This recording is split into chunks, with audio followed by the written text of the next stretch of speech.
तर मेखरी धरण ओव्हरफ्लो झालेलं आहे आणि खाली आवाढव्य पाणी सुटलेलं आहे. खालच्या गावांना सतर्कतेचा इशारा देखील देण्यात आलेला आहे. अतिशय भयानक परिस्थिती मेखरी, सराटे, वडगाव, आनंदवाडी या परिसरांना प्रचंड प्रमाणात धोका निर्माण झालेला आहे. आपण पाहू शकतो बंधारा देखील ओव्हरफ्लो होऊन गेलेला आहे.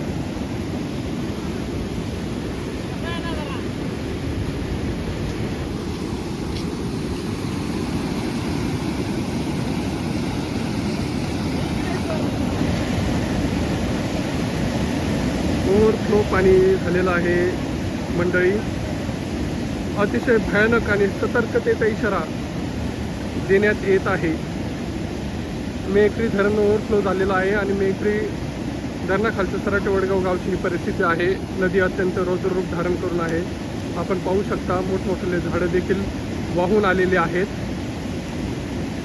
आणि गावामध्ये देखील पाणी नदीचं घुसलेलं आहे.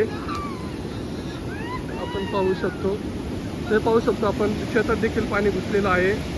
शेती देखील वाहून चाललेली आहे मंडळी. अतिशय भयानक परिस्थिती इकडे झालेली आहे, निर्माण झालेली आहे. अतिशय प्रचंड प्रमाणात नदीने रौद्ररूप धारण केलेलं आहे. शेतामध्ये देखील पाणी आलेलं आहे. आपण पाहू शकता.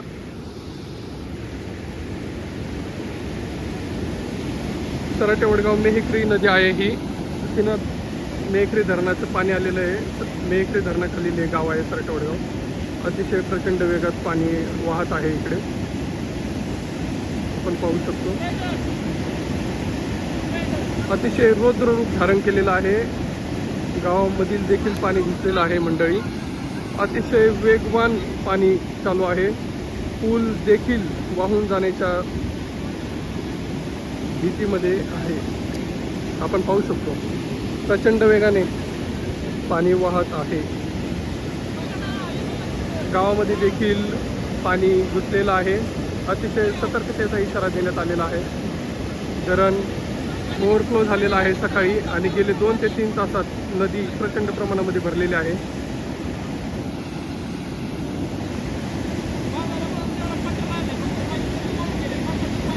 आपण पाहू शकता शेतामध्ये देखील पाणी आलेलं आहे. शेतकऱ्यांचं असंख्य नुकसान देखील झालेलं आहे आणि शेतकऱ्यांना त्वरित नुकसान भरपाई द्यायला पाहिजे. कारण की शेतकऱ्यांचे आपण पाहू शकता पिकंसुद्धा वाहून जात आहेत. प्रचंड प्रमाणात रौद्र रूप धारण केलेलं आहे. आपण पाहू शकता सराटे वडगाव गावचे हे दृश्य आहे.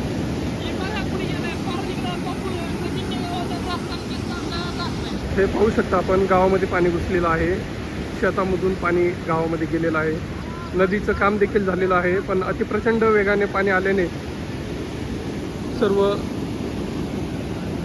परिस्थिती अत्यंत पर्जन्य परिस्थिती झालेली आहे.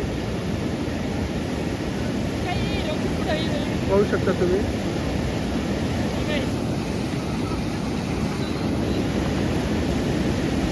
मंडळी सतर्कतेचा इशारा देण्यात येत आहे. मेखरी धरण ओव्हरफ्लो होऊन अशी परिस्थिती सराटे वडगाव भागातील झालेली आहे.